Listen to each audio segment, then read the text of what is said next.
Seconde partie de votre émission Toute la vérité, et c'est toujours avec plaisir que nous allons poursuivre cette conversation avec le président parlementaire de la majorité, Aymérou Gningue. Alors, honorable, on a épuisé un peu tout ce qui tournait autour de la session budgétaire, de ce marathon budgétaire. On a parlé également de cette bataille entre apéristes. Nous allons revenir sur ce point, la bataille entre apéristes, vous êtes de l'affaire. L'ancien président du groupe parlementaire, à savoir Moustapha Diakhaté, à qui vous avez succédé, ainsi que d'autres de la coalition Macky 2012, plusieurs autres apéristes se sont, comme qui dirait, frustrés. Que se passe-t-il au sein de votre parti? Alors, c'est très difficile, comme on le dit en wolof, mais je le traduis en français, de raconter le rêve de quelqu'un. Ça, moi, je suis incapable de le faire. Mais ce que je sais, c'est que c'est normal que les gens aient des frustrations. C'est normal aussi que les gens aient des points de vue divergents. Encore une fois, moi, je ne suis pas pour une conception monolithique de la politique. Je crois que la diversité, elle est enrichissante. Ce que je déplore, et ça je le dis haut et fort, c'est que chacun de nous doit avoir un lieu d'expression de ses frustrations. On ne peut pas étaler sur la place publique ces frustrations quand vous faites partie d'un parti politique où on adhère librement et quand ce parti politique a aussi des stations ou en tout cas a des structures qui permettent de s'exprimer et de montrer sa divergence. Moi, je ne crois pas que nous tous, nous puissions un jour nous lever et avoir la même vision, avoir la même tonalité, avoir la même démarche. Ça n'existe nulle part au monde. Mais on est sûr d'une chose, c'est que nous avions eu un candidat qui s'appelle le président Macky Sall aujourd'hui, qui a fait une offre politique au Sénégal, qui a été plébiscitée, qui a dit « je veux » que cette offre-là que j'ai faite aux Sénégalais, que vous veniez m'accompagner pour que nous puissions la traduire pour que chaque Sénégalais, là où il se trouve, et dans quelques points où il se trouve au Sénégal, puisse se l'approprier et sentir que dans son vécu quotidien, il y a quelque chose qui change. Mais à partir de ce moment, je crois que, je n'aime pas le terme « la seule constante », mais à partir de ce moment, ce que nous devons faire, tous les efforts doivent être orientés vers l'accompagnement de cet homme pour que, justement, son programme puisse être traduit en acte. Au moins jusqu'en 2024. Au moins jusqu'en 2024. Parce que c'est 2024, c'est important que le président, en 2024, quand on arrivera en 2024, puisse dire aux Sénégalais, mais voilà ce que j'ai fait, voilà ce que je vous avais promis, voilà ce que j'ai réalisé. Merci, merci et au revoir. Il dira merci et au revoir.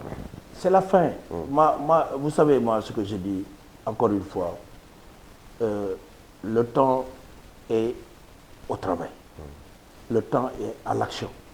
Le temps est, je ne peux pas et je ne voudrais pas me projeter, vraiment installer un débat qui est très stérile et qui n'apporte absolument rien au Sénégal. Et pourtant, ce sont des partenaires à la paire, des partenaires du président Macky Sall qui insistent sur ce débat. La dernière en date, c'est les propos de Serigne Mbacké Ndiaye, un de vos partenaires, qui émet l'idée d'une non-limitation des mandats. On a vu juste après, à travers un communiqué, Benoît Sambou, qui est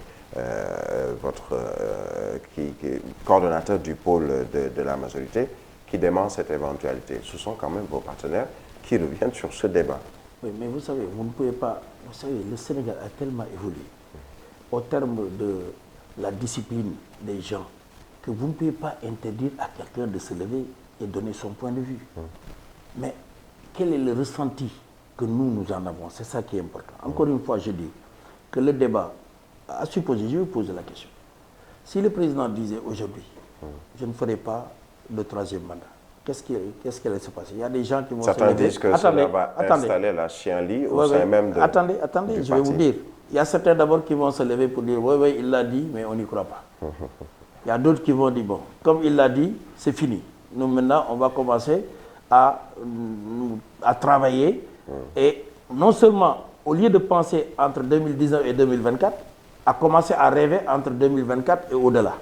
C'est un peu l'image de l'âne et son propriétaire. C'est pourquoi, à mon avis, la position la plus sage, c'est de se mettre au travail, d'aider le président. Aider le président, c'est aider le peuple sénégalais. à ce que l'offre qu'il a faite soit réalisée dans la meilleure des manières en 2024.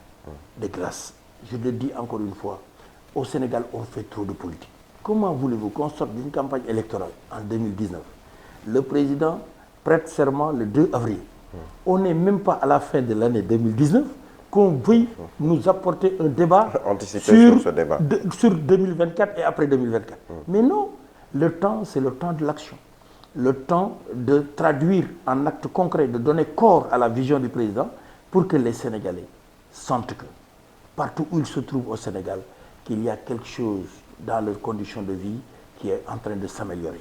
C'est parce que le président l'a fait entre 2012 et 2019 qu'il a été réélu. Faisons de sorte qu'en 2024, que le bilan soit élogieux. Alors, les Sénégalais devraient se trouver mieux, être dans de meilleures conditions juste après cette élection. Et présentement, vous êtes en train de dérouler dans la majorité présidentielle, mais il y a quand même beaucoup de difficultés ressenties par ces Sénégalais. La dernière en date, c'est cette augmentation des prix ou tarifs de l'électricité qui ont même fait sortir des Sénégalais et pas des jeunes dans la rue pour manifester. Que pensez-vous de cela, vous en tant que Sénégalais, député, mais également un membre de la majorité présidentielle? Je vais vous dire, et je vais vous le dire très franchement, je pense que ce qui a été fait dans le cadre des investissements structurants dans le domaine de l'énergie est sans précédent au Sénégal.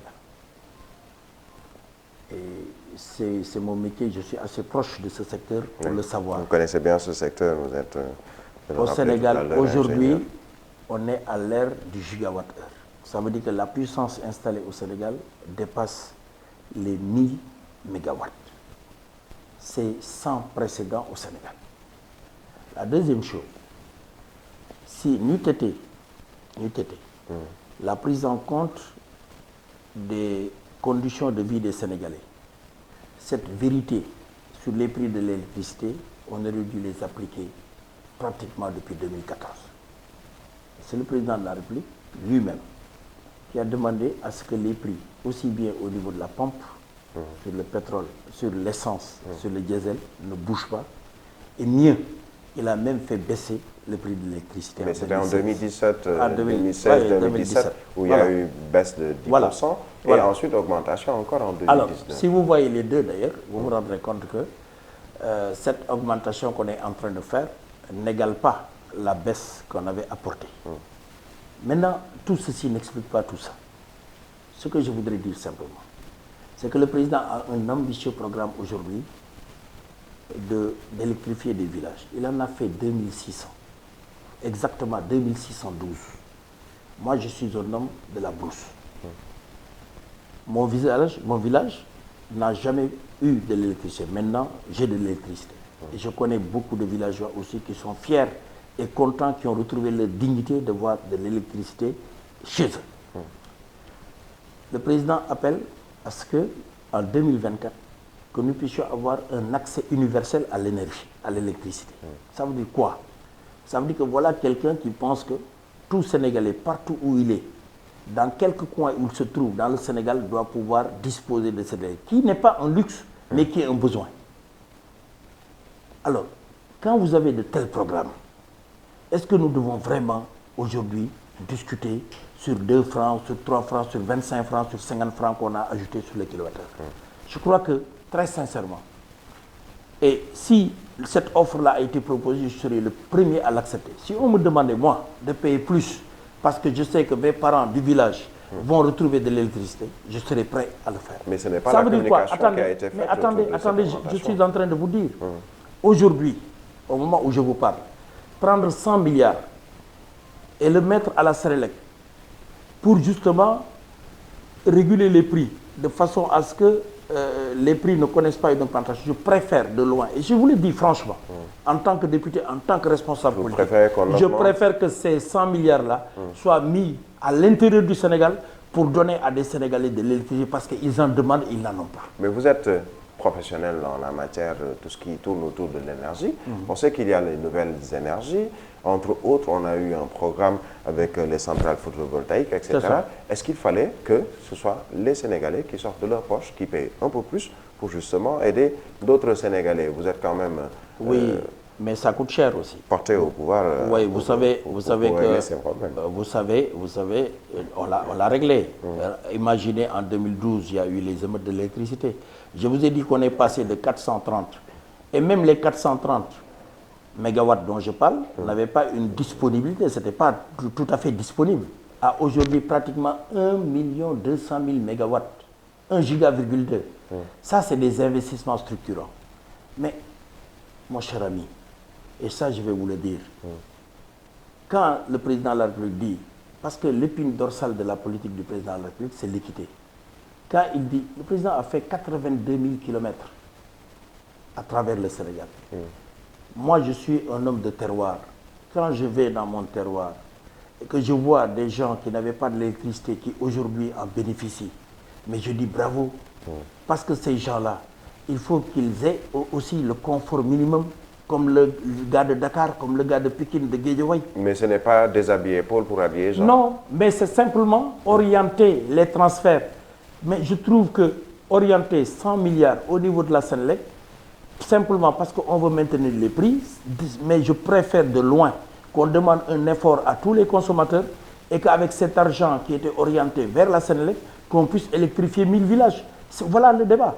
Et je pense que réfléchir comme ça, je ne vois pas comment les Sénégalais n'accepteraient pas, parce que dans d'autres pays, il y a des précautions. Il faut faire des précautions dans d'autres pays.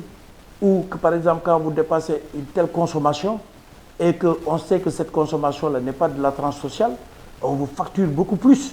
Parce que ce qu'on vous facture là doit être justement utilisé pour avoir une plus grande dispersion de l'énergie électrique. Mais finalement, c'est qu'on reproche un peu au gouvernement de s'être un peu trop endetté au Sénégal. On est presque au seuil de ce seuil critique de 70%. Vous êtes à 61, 62%. Cet endettement, finalement, avec des infrastructures pour certains qui ne seront pas porteurs ou créatrices d'emplois, le cas du TER, du BRT, est-ce que vous avez mis ce qu'il fallait mettre là où il fallait le mettre? Ouais, je pense que dans un pays, quand on parle justement des infrastructures, qui est important, parce que si vous n'avez pas les infrastructures qu'il vous faut, vous ne pouvez pas émerger. Et le Sénégal a beaucoup fait dans le domaine des infrastructures. Ces infrastructures-là, comme vous l'avez dit, c'est les autoroutes, mais c'est le TER, mais c'est aussi le BRT. Mais tout ça est extrêmement important parce que nous voulons éliminer la notion. Vous savez, jusqu'à maintenant, les gens vous disaient, j'habite Guédiawaye, j'habite à 10 km de Dakar. Ce n'est pas ça qui est important. Parce que vous pouvez habiter à 10 km de Dakar et mettre 2 heures de temps pour arriver à Dakar. Il faut inverser la tendance. Il faut amener les gens à réfléchir maintenant en termes de durée. Au lieu de dire j'habite à 10 km de Dakar, qu'ils commencent à dire j'habite à 5 minutes de Dakar. Que le gars de Diamniadio, quand il parlera de Dakar, il va vous dire moi je suis à 30 minutes de Dakar. C'est ça le développement. C'est ça la bonne perception que nous devons avoir des investissements que nous sommes en train de réaliser. Et de ce point de vue, je crois que le niveau d'endettement du Sénégal, toute la dette, il est soutenable. Il est soutenable. Il est soutenable. Il est à 54% du PIB. Je vous donne les chiffres réels, 54,1% du PIB. Le Sénégal est un pays solvable. La dette, elle est soutenable. Et qu'aujourd'hui, nous nous endettons. D'ailleurs, la signature du Sénégal est tellement bonne. Elle est excellente. De façon à ce que les taux que le Sénégal peut avoir, il n'y a aucun autre pays de la sous-région qui peut avoir les taux aussi bas.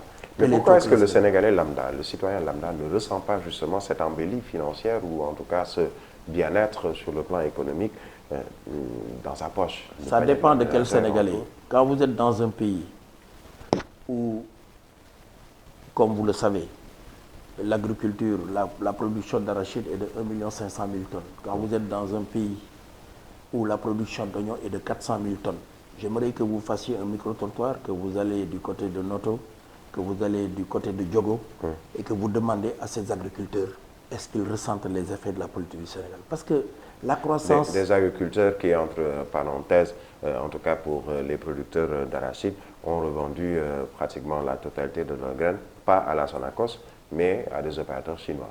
Oui, oui, c'était la loi du marché. Mais encore une fois, il y a quand même quelque chose qu'il faut analyser au fond. Il n'est pas concevable dans un pays comme le Sénégal que quand il faut donner des graines, les agriculteurs disent oui, il faut qu'on ait des graines certifiées et subventionnées. Quand il faut donner des engrais, qu'ils demandent que ces engrais soient subventionnés, supportés à hauteur de 40 à 50%. Et quand vous voulez vendre, vous dites que la loi du marché est telle que celui-là est le mieux offrant, je le donne. Le gouvernement il y a deux choses, et il y a une fixé réflexion. Le prix au plancher à 210 francs. Il y a une réflexion. Les Chinois leur proposent jusqu'à 340 francs. Bon, le choix est vite fait selon certains. Le réflexe économique voudrait que quand vous vendez, celui qui vous offre le meilleur prix, vous lui vendez. Ça, c'est un réflexe économique. Parce que les paysans, c'est des agents économiques. Ils sont raisonnables, n'est-ce pas?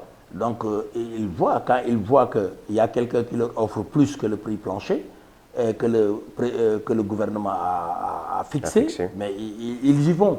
Mais la réflexion, elle doit être continue. C'est-à-dire, est-ce que cette personne qui réfléchit comme ça, qui est un agent économique, qui est censé, est-ce que celui-là a le droit demain de venir demander à ce qu'on lui donne des intrants subventionnés? C'est pourquoi je pense que c'est aussi un élément de réflexion que nous devons intégrer dans notre... Nous, en tout cas, au niveau de l'Assemblée nationale... Est-ce qu'il faut donc, finalement, cesser cette subvention aux agriculteurs et surtout aux producteurs d'arachide? C'est surtout la réflexion qu'il faut mener. Moi, personnellement, je ne vais pas le dire ici, mais ce que je pense, c'est qu'il nous faut mener une réflexion très profonde sur les subventions qui sont faites au niveau du matériel agricole, au niveau des engrais, au niveau des semences. Ça, cette réflexion, il faut qu'on la fasse et qu'on regarde par exemple, ou qu'on l'oriente. Je ne dis pas qu'il faut arrêter la subvention, mais il faut la réorienter. Mais pourquoi ne pas fixer un prix plancher plutôt, qui va au moins truster la concurrence, puisqu'on sait que, je parlais tout à l'heure des Chinois, entre autres, qui proposent bien plus. Oui, mais vous savez que le prix qui a été fixé n'est même pas fixé par le gouvernement. C'est donc le CNIA qui fixe justement ce prix et en tenant compte justement de beaucoup de critères. Mais il se trouve que la Chine, vous savez, l'huile d'arachide a une particularité. C'est une huile qui résiste aux fortes températures. C'est la meilleure huile qui résiste aux fortes températures. Or, les pays asiatiques sont des pays où, quand vous regardez un peu leur mode de vie, les fruitures sont souvent utilisées. L'huile d'arachide, c'est une huile que vous pouvez utiliser, réutiliser, parce qu'en fait, il n'y a pas d'éléments cancérigènes qui sont constitués. Mais est-ce que cela ne montre pas également un manque de structure ou d'infrastructure qui pourrait justement aider ces paysans et surtout les producteurs d'arachide à récupérer les graines? C'est vrai que la Sonacos est là, mais qui ne fait pas le poids par rapport justement à ces autres entreprises chinoises qui réutilisent cette graine et qui finalement vont nous revendre aux Sénégalais cette huile qui pourtant dans la base est bien sénégalaise. Je ne crois pas. Je crois que, je ne sais pas d'où est-ce que vous avez vos informations, mais je vais vous dire la chose suivante. Je vais vous dire la chose suivante. C'est que c'est heureux, parce que posez-vous bien la question. Il y a des années où les paysans ne pouvaient pas vendre leurs graines. Et on avait dit, ils font du mbapat, parce que au lieu, le gouvernement avait posé le prix à 210, ils sont en train de le vendre à 140 ou à 150. Avant même le démarrage de la campagne de commercialisation. Attendez. Ce qui veut dire qu'aujourd'hui, ce problème-là, on n'en parle pas. Ils sont en train de vendre à un prix supérieur au prix plancher. Je crois que le gouvernement va prendre des mesures, parce qu'elle doit prendre des mesures, pour protéger effectivement son industrie à travers la Sonacos. Et je crois que des mesures seront prises. Mais il faut mener une réflexion de fond sur les subventions qui sont apportées à l'agriculture. Ça, vraiment, je pense que c'est indéniable. Moi, il y a 2 points sur lesquels je voudrais inviter et le gouvernement et le Parlement à réfléchir. C'est la grande question de la maîtrise de la masse salariale. si on continue comme on le fait, il arrivera un moment où on ne pourra plus le supporter. Il faudra aussi qu'on réfléchisse justement sur les subventions qui sont apportées à la filière agricole. C'est-à-dire que quand c'est une filière où quand les gens vous demandent d'être subventionnés, ont la liberté après, en tant qu'agent économique, n'est-ce pas, rationnel, d'aller chercher le plus offrant, d'aller vendre au plus offrant. Il faudra en ce moment que le gouvernement mène sa réflexion. Ou bien, au moment de donner les intrants qui sont subventionnés, qu'il y ait effectivement une exigence qu'à partir du moment, à la période récolte, il y a un pourcentage incompressible qui doit être vendu, en tout cas, à l'entreprise nationale. Cette réflexion sera menée. Vous parliez tout à l'heure, on va embrayer sur cela, de la masse salariale qui est, à votre avis, assez exorbitante. Mais à côté, il y a également, et on a eu ces révélations durant la session budgétaire, toute cette manne financière qui va vers la location ou l'achat de véhicules. Un gros souci, les Sénégalais en parlent, ou en tout cas des Sénégalais en parlent. Que pensez-vous de cela? Mais écoutez, moi je crois que c'est le président de la République qui a demandé à ce qu'on introduise la politique des cars plans. Faire de sorte que, justement, l'État ne puisse plus acheter autant de véhicules. C'est lui-même qui a dit, je suis surpris de voir les sommes d'argent que nous avons mobilisées pour l'achat de véhicules et il faut arriver à une rationalisation. Et c'est eux qui le disent. Parce que, vous savez, moi, je pense que la meilleure façon de pouvoir préserver le bien public, ou en tout cas de pouvoir préserver un bien, c'est de faire de sorte que celui qui utilise le bien y contribue. Moi, je suis contre la culture de la gratuité totale. Car partout où il y a une culture de gratuité totale, on va vers des dérives qu'on ne peut plus maîtriser. Et le président a dit qu'il faudra introduire justement une politique de car plan qui permet justement de voir comment, pour ceux qui ont droit à des véhicules, faire de sorte qu'on puisse les aider à avoir des véhicules qui seront leurs véhicules, ils participeront et comme ça on va pouvoir dégraisser le mammouth.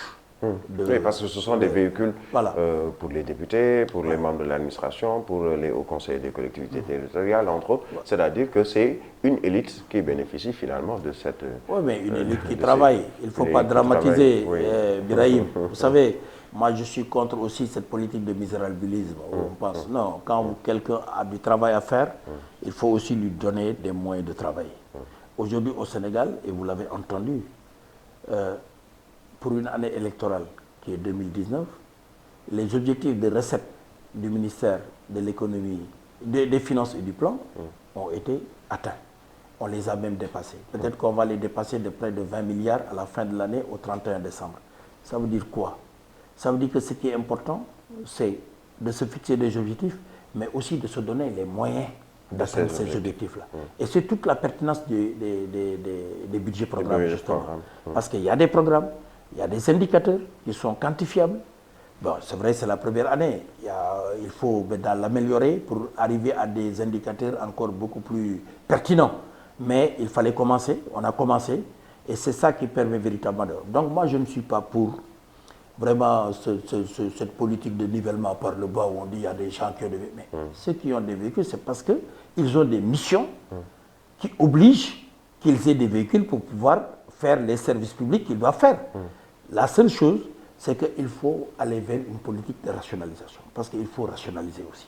Il faut rationaliser, pas seulement pour les véhicules, mais de manière générale sur les dépenses. Regardez ce qu'on avait en location. On l'a fait pour, par exemple, le téléphone. La location. On l'a fait pour la location. Regardez, quel est ce président qui a osé à un moment donné sortir les ministères justement de Dakar pour les amener à Diamniadio, avec les sphères ministérielles que nous avons. Alors, ce président-là, c'est quelqu'un qui dit, mais écoutez, je veux atteindre le zéro location. Il faut plus. Et paradoxalement, un building administratif qui est pour l'instant encore plus. Oui, mais ça va venir. C'est un beau joyau. Je suis toujours heureux quand je prends la Corniche et quand je prends la rue là, qui mène vers le secrétariat général de la présidence, de voir ce grand building, président Mamadou Dia. Et j'en suis fier comme Sénégalais. Il devrait être optionnel. Il est déjà optionnel. Il va être opérationnel. Vous savez, les services de l'État, il y en a beaucoup. Un building n'est pas fait seulement pour des ministères. Il y a de grands services de l'État qu'on pourrait loger là-bas et qui permettront véritablement de faire leur rôle dans d'excellentes conditions et justement et de contrôler les dépenses, surtout avec les locations. Et surtout d'atteindre les objectifs que le président de la République leur a assignés, c'est de travailler vers l'efficience. Trouver avec le maximum, parce que l'efficience n'est rien d'autre que l'optimisation de l'efficacité. Avec le minimum de moyens, atteindre les meilleurs résultats. Alors, vous êtes, je le disais à l'entame de cette émission, ingénieur en génie du pétrole et pétrochimie. Le Sénégal, un pays qui a eu cette manne divine du pétrole et du gaz pour ce pays, mais selon dont l'exploration ou l'exploitation ne se fera plus en 2021 comme annoncé, mais reportée. Alors, l'ingénieur que vous êtes est donc professionnel dans ce secteur. Est-ce une bonne chose, ce report-là qui a été annoncé, ou est-ce que c'est juste parce qu'il n'y a pas encore la possibilité tout de suite de l'exploration? Oui, parce que c'est des secteurs complexes. C'est des secteurs complexes et très capitalistiques, où il faut finalement une programmation. Vous savez, les cas de programmation, il faut faire un peu de la recherche opérationnelle avec des chemins critiques qui puissent vous amener vraiment à atteindre l'objectif. Il n'est pas exclu que dans ces programmations qui sont faites, qu'il y ait effectivement des petits dérapages. Mais ce n'est pas ça le plus important. Le plus important, c'est de savoir qu'il y a la ressource. Le plus important, c'est de nous concentrer pour que ces ressources puissent bénéficier à l'ensemble des Sénégalais. C'est sur cette phase-là. Et contribuer à baisser le prix de l'électricité. Oui, bien sûr, bien sûr. Dans tous les cas, vous savez qu'aujourd'hui, je pense que toutes les installations que nous allons faire dans le domaine de l'énergie seront des installations duales, qui pourront certainement marcher avec du gasoil, mais qui pourront aussi marcher avec du gaz. Je pense qu'il y a des projets comme ça qui vont naître au Sénégal, parce que le projet Gaz to Power, vous l'avez entendu, qui doit effectivement transformer le gaz vers la production d'électricité. C'est un projet important pour le Sénégal et nous sommes en train d'y travailler. Le ministère de l'Énergie et des Pétroles est en train d'y travailler. Je suis sûr que ça va donner d'excellents résultats. C'est vers ça que nous devons aller. Mais surtout le plus important dans ça, ce n'est pas les recherches que nous avons faites, mais c'est l'effort important que nous sommes en train de faire aujourd'hui au niveau de la promotion du bassin sédimentaire sénégalais. Parce que trouver dans deux blocs, parce que nous avons trouvé dans le bloc de Kayar, dans le bloc de Sangomar, dans le bloc de Saint-Louis offshore, mais le bassin sédimentaire sénégalais, il y a une quarantaine de blocs. Il faut faire la promotion aujourd'hui, que nous avons des indices, nous avons des éléments de preuve qu'il y a du pétrole. Et je suis heureux mais en toute transparence, on l'espère. Oui, mais je suis heureux de constater qu'il y a eu un appel d'offres qui a été fait sur une dizaine de blocs et que des compagnies vont venir au Sénégal pour faire de la sismique, pour faire de la recherche, pour faire des forages d'exploration, parce qu'il faut faire la différence entre les forages d'exploration et les forages d'exploitation. Et tout ceci devrait nous mener peut-être à un maillage. Parce que, figurez-vous, dans les pays pétroliers, on a 100 forages par 10 000 km². Est-ce que vous connaissez le taux au Sénégal? Au Sénégal, on a 7 forages pour 10 000 km². Donc nous avons encore du chemin à faire. Il y a encore du chemin à faire alors. Nous allons peut-être très rapidement aborder l'aspect politique. Aymérou Gningue, je le disais, maire de Mérina Dakhar, c'est dans Tivaouane. Quelles sont vos aspirations sur le plan politique, local? Écoutez, j'ai été maire successivement de 2009 à maintenant. D'abord président du conseil rural, maire, député. Je suis un homme membre du conseil départemental, un homme ancré dans son terroir. Je suis un homme de terroir. Moi, je réclame ma ruralité partout où je suis. Donc, je travaille. Vous avez vos champs? Oui, je travaille avec les populations. Je travaille avec les populations et je sais que je me consacre sur leurs besoins pour leur apporter tout le soutien nécessaire. Maintenant, je dois avouer que ma posture de député et de président du conseil et de président du groupe parlementaire fait que je n'ai pas beaucoup de temps comme je l'avais. Mais j'ai toujours des équipes sur place et en cas de besoin, je suis toujours sur place pour... En tout cas, je vis au rythme de mon terroir. De votre terroir. Et tout le monde le sait. Alors, est-ce que j'ai une ambition? Elle est seule. C'est accompagner le président Macky Sall pour que ce qu'il a vendu aux Sénégalais sa feuille de route, l'offre qu'il a faite aux Sénégalais et qui a fait que les Sénégalais l'ont élu à 58%, qu'il puisse le réaliser. C'est la seule ambition réelle que j'ai aujourd'hui. Alors nous allons terminer sur cette ambition. On signale que c'est déjà la fin de l'émission. Aymérou Gningue, merci. Mais Brahim, vraiment, j'ai été heureux d'échanger avec toi sur toutes ces questions. Je sais qu'il y a encore beaucoup de choses à faire, mais il y aura une prochaine fois certainement. Inch'Allah. Et je voudrais vraiment remercier tous les téléspectateurs. Je vous remercie. Merci à vous donc, Aymérou Gningue, président du groupe parlementaire de la majorité à l'Assemblée nationale, député donc. Merci également à vous autres téléspectateurs de la Sen TV. Dimanche prochain, un nouveau numéro de Toute la vérité.